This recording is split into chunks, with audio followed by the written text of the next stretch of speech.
Hey everyone, and welcome. Today, we're going to cut through all the political noise to give you a straight-up, no-nonsense look at America's two major parties. We're talking about what they promise versus what they actually do. Okay, let's get right into it. This is really the big question, isn't it?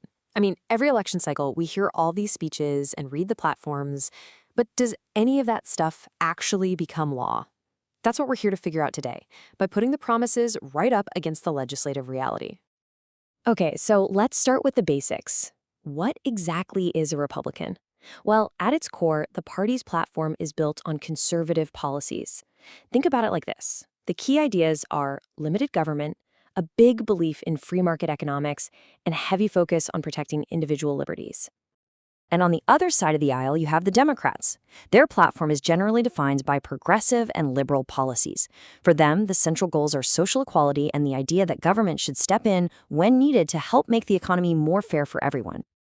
So you can see the split right here, clear as day. On one side, you've got the Republican focus, a smaller government, free markets, and what they call traditional values.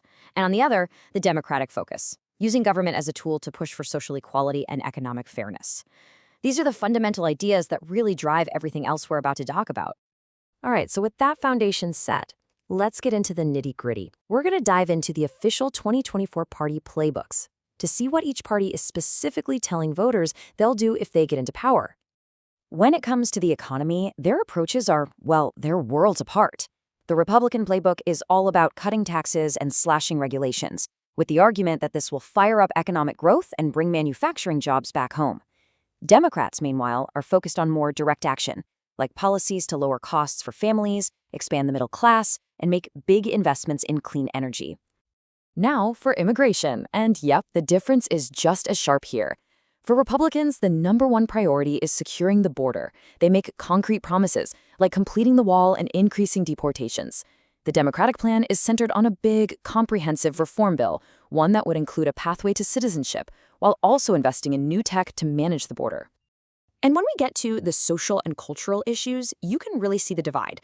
The Republican platform is all about protecting parental rights in schools, opposing late-term abortion, and upholding so-called traditional values. Democrats, their focus is on protecting reproductive freedom, passing the Equality Act to protect LGBTQ+ rights, and advancing racial equity through new policies. So those are the promises.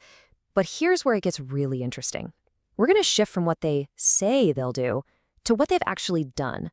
We're looking at which of these big platform goals managed to become law during the 118th Congress. This, my friends, is where the rubber meets the road.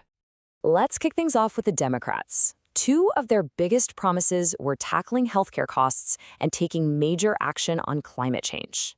You probably remember hearing about these: capping insulin costs for seniors, letting Medicare negotiate drug prices for the first time ever, and pouring a ton of money into clean energy.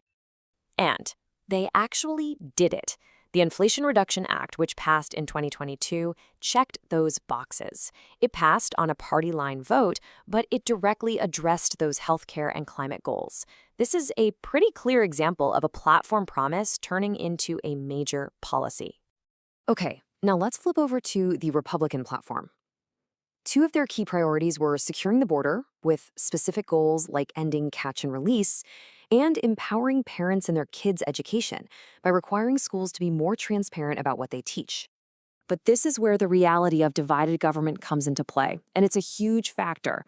Bills that reflected these Republican priorities, like the Secure the Border Act and the Parents' Bill of Rights Act, did pass in the House, which Republicans controlled. But they hit a brick wall in the Democrat-led Senate and went nowhere.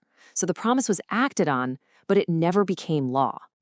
So you might be thinking, okay, so basically nothing gets done unless one party controls everything? But, well, it's a little more complicated than that.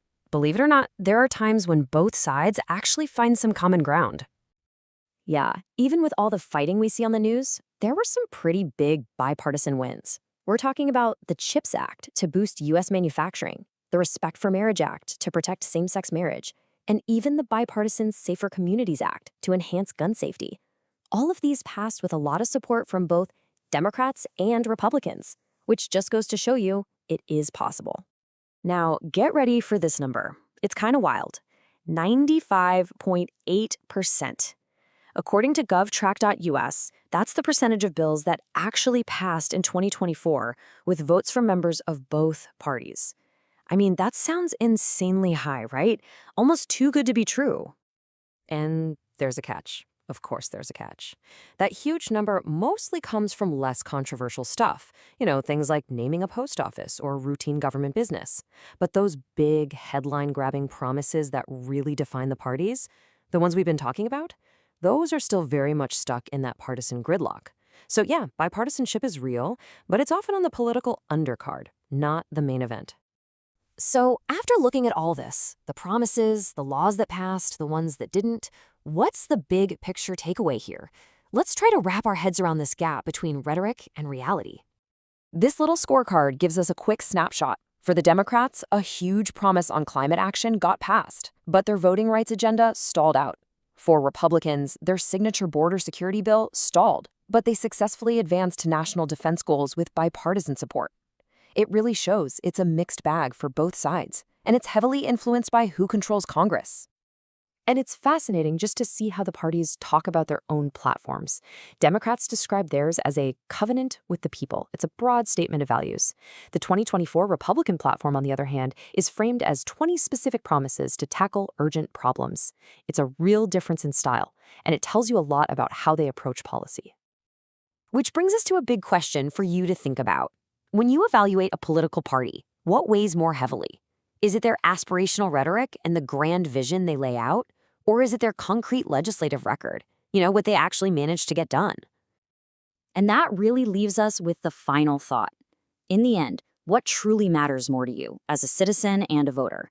Is it the grand promise of what a party says it will do? Or is it the tangible and, often compromised policy that actually gets made? That's a question only you can answer.